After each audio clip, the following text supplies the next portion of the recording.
And indeed, you have covered a lot on the guidelines of the paper. You touched upon at the end on the expected benefits, and I guess here we have a challenge, right? Because some of the benefits that are expected from these tariffs have to do with qualitative items like less trafficking, less issues with drug trafficking, immigration policy, etc. Whereas the cost of implementing these policies is typically felt in economic terms. So I wanted to ask you more than whether this one outweighs the other about the effectiveness of this. Does the US have sufficient leverage? And does the US consumer have sufficient patience for these policies to yield the expected results? Well, I mean, that's a fantastic question, and that really is the unknown, question, for this market. And I think really, the question of how much can the U.S. economy take, as far as potential negative growth impacts, before we maybe see what we've seen hints of already of the Trump administration backing off an aggressive tariff policy. I think that's going to be a dance that we're going to be seeing over, the next, several quarters. But let's take a step back and, address your question in a little bit more detail. Quite frankly, the U.S., has been one of like the first locomotive, the growth engine for global GDP over the past several years.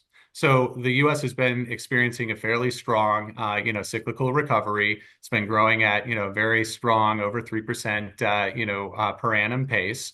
And, that does provide, a decent starting point if you're going to start to try to apply leverage externally vis-a-vis tariffs. So you're starting from you got a strong starting point. But, as we know, tariffs are going to have knock-on implications for growth and inflation.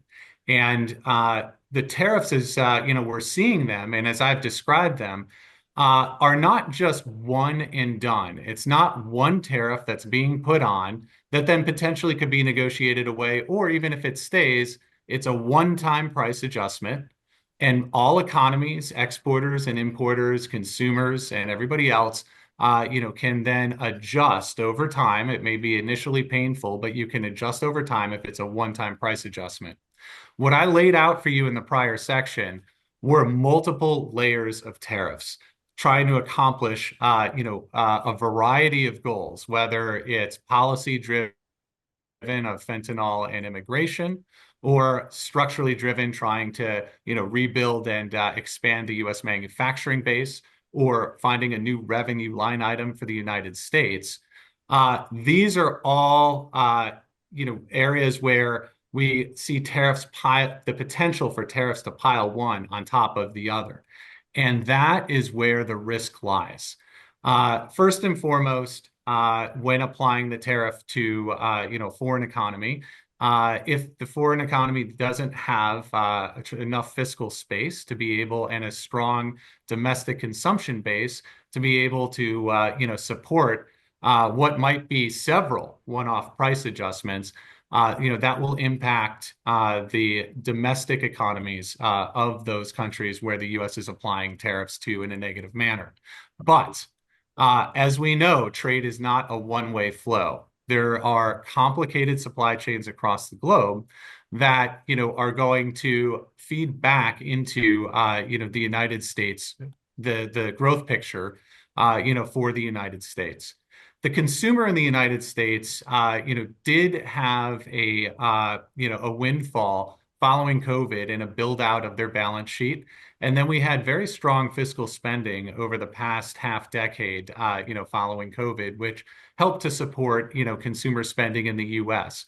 But that is now reaching a crescendo. We're now starting to see signs that the strength of the U.S. consumer, is coming off a bit.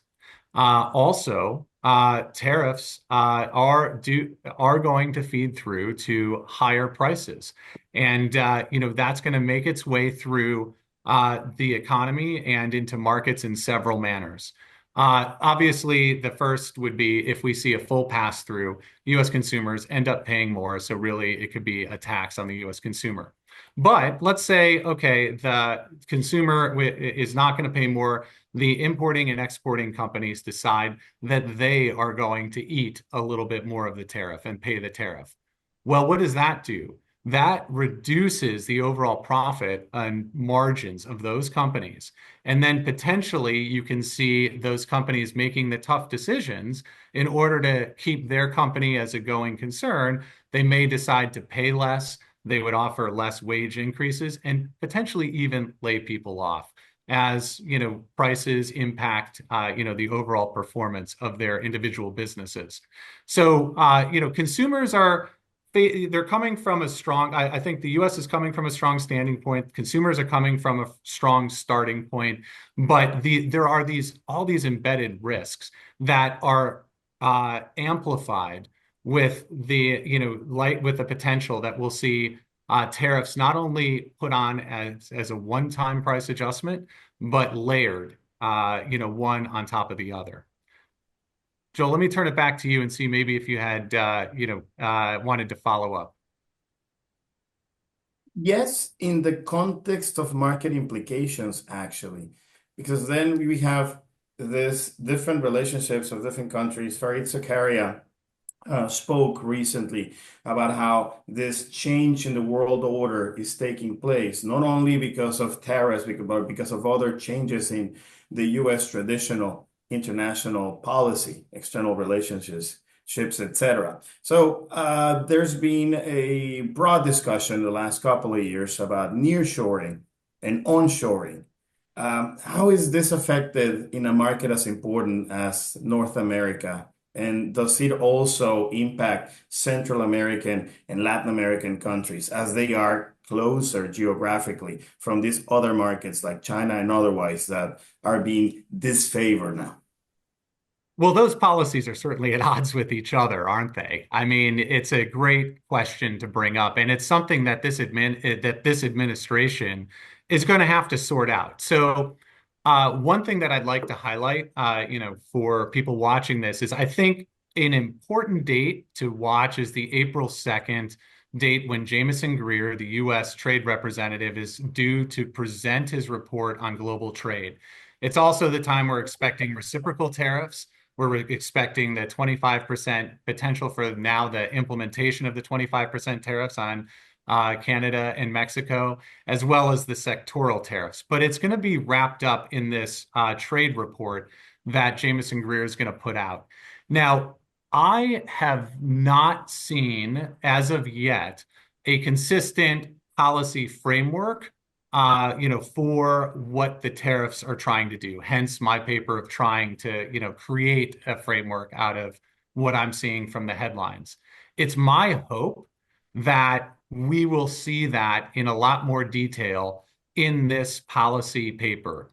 And then we can really start to, break apart, what are going to be the direct market implications sector by sector, country by country of who's going to be, who's going to be hurt, but there might also be some beneficiaries to it as well.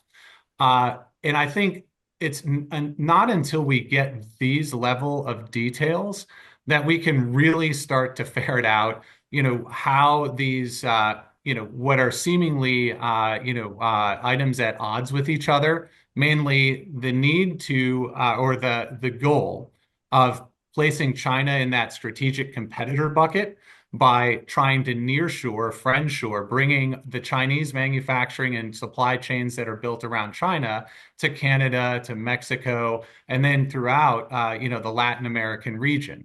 But if we're going to put, for example, this week on, March 12th, on Wednesday, we expect to see steel and aluminum tariffs, come on. That immediately attacks our Latin American neighbors and trading partners and friendshoring, countries. Just look at what's happening in Argentina. Like Argentina is one of the largest steel exporters to the United States. We have an agreement to, import, their steel, and they, have been looking at, they have discounted that, for us. So as of right now, the annual quota for the United States is 180,000 tons of steel. And an implementation of a 25%, steel and aluminum, but steel tariff, puts that, negotiated agreement between Argentina and the United States immediately at risk.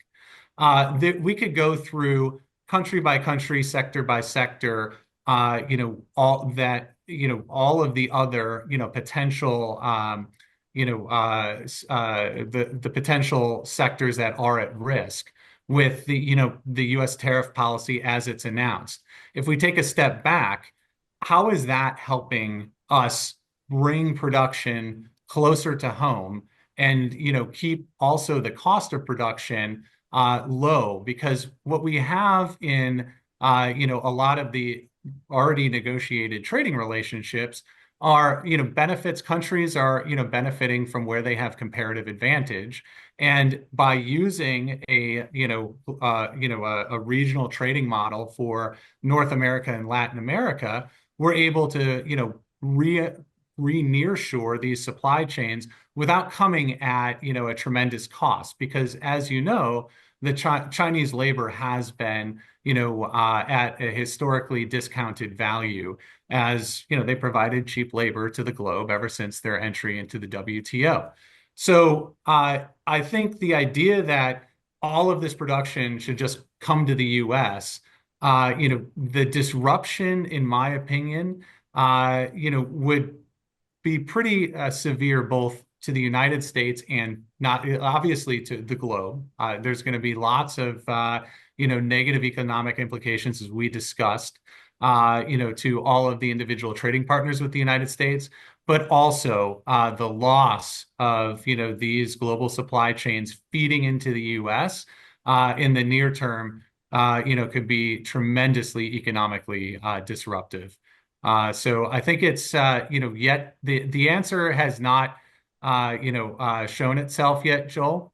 And the real question now comes to, is this a tactic by Trump that he just wants to renegotiate USMCA and come maybe to new trading bilateral trading agreements, or a new rewrite of the USMCA to create a new North American trading bloc? Or is this really the structural agenda item to re-onshore all manufacturing to the U.S.? That question hasn't been answered, but that would, when we get that answer, then that answers the nearshoring question of whether he's going to accept that or whether he's not. But one other element that I just would like to add on the European front, the change. Now, this isn't exactly related to tariffs, but I think it's very fascinating to see, as far as the U.S.'s geopolitical stance, following the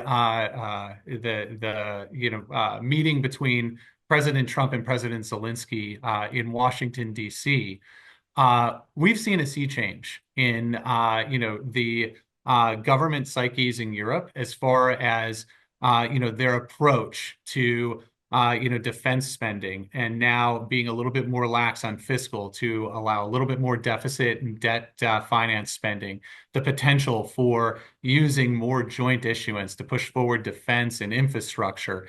I think this can have a meaningful offsetting impact for a lot of these negative headwinds that we've been, that we are focusing on the tariff side. This is one of the interesting and unexpected outcomes of the administration, the reaction to the Trump administration's implementation of all of these new policies, and most from an international perspective, most of the implications look negative. But I do think that watching very closely, not only what's happening in Germany, I do think that they are going to make a constitutional change. This morning, there was a little bit of a setback, with the Green Party, holding back on that vote. But I think that the German, as far as the European Union, leadership, Germany has been holding that fiscal line. And to make an adjustment to allow more fiscal spending, I think opens things up across Europe.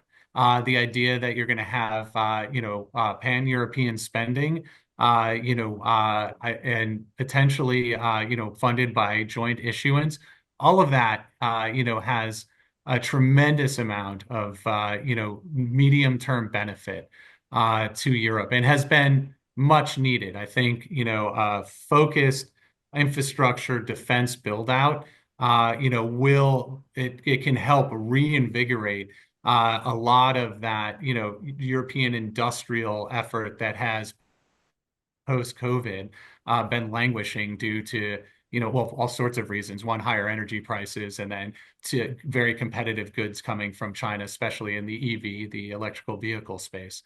So this is a great counterbalance. And, in a sea of, concern and negativity, this is potentially, a nice positive to look at.